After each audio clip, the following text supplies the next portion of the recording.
ডাকসু নির্বাচনের প্রচারণার ১০ম দিন চলছে আজ। ঢাকা বিশ্ববিদ্যালয় ক্যাম্পাসে রয়েছেন আমাদের সহকর্মী সাইমুম জান্নাত প্রভা। আমরা সরাসরি যুক্ত হচ্ছে তার সঙ্গে। প্রভা, একটু আগে আপনার সঙ্গে কথা বলেছিলাম, আপনি প্রচারণার বিষয়ে জানাচ্ছিলেন, এখন কি অবস্থা দেখছেন একটু জানাবেন।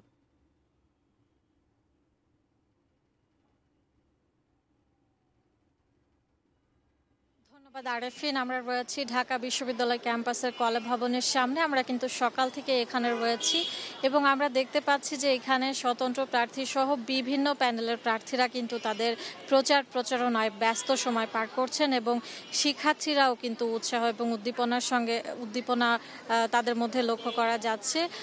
কলা ভবনের সামনে আমরা দেখতে পাচ্ছি যে অনেকজন প্রার্থী তাদের বিভিন্ন লিফলেট কিন্তু সাধারণ শিক্ষার্থীদের মাঝে বিলি করছেন এবং তাদের মত বিনিময় করছেন এবং ৯ সেপ্টেম্বর তারিখে তাদেরকে ভোট দেওয়ার জন্য কিন্তু শিক্ষার্থীদের প্রতি একটা আহ্বান তারা জানাচ্ছেন।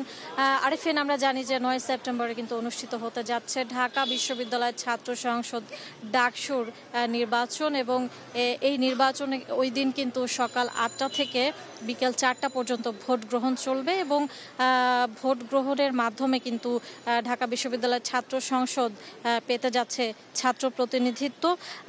তফসিল অনুযায়ী কিন্তু এবারের ডাকসু নির্বাচনে ২৮টি পদের বিপরীতে মোট ৪৭১ প্রার্থী প্রতিদ্বন্দ্বিতা করছেন। এর মধ্যে নারী প্রার্থী কিন্তু রয়েছে ৬২ জন, আর সদস্য পদে সবচেয়ে বেশি ২১৭ প্রার্থী প্রতিদ্বন্দ্বিতা করছেন এবং হলগুলোতে কিন্তু ১৮টি হলে ১৩টি পদে মোট ১,০৩৫ প্রার্থী চূড়ান্তভাবে প্রতিদ্বন্দ্বিতা করবেন। এবারে ডাকসু নির্বাচনে কিন্তু ছাত্রদল, ইসলামী ছাত্র শিবির ও গণতান্ত্রিক ছাত্রদল আলাদা আলাদা করে প্যানেল দিয়েছে এবং বামপন্থী ছাত্র সংগঠন তারা দুটি প্যানেলের মাধ্যমে এবার নির্বাচন করছে এবং পূর্ণ এবং আংশিক মিলিয়ে কিন্তু মোট প্যানেলের সংখ্যা ১০টির মতো।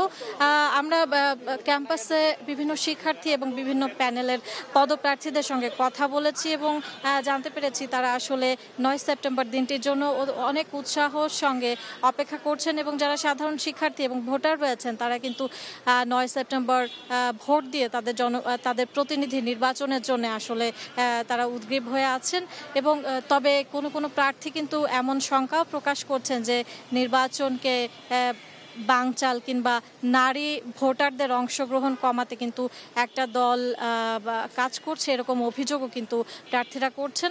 আরিফিন, এই ছিল ঢাকা বিশ্ববিদ্যালয়ের কলা ভবনের সামনে থেকে ডাকসু নির্বাচনের প্রচারণার সবশেষ খবর।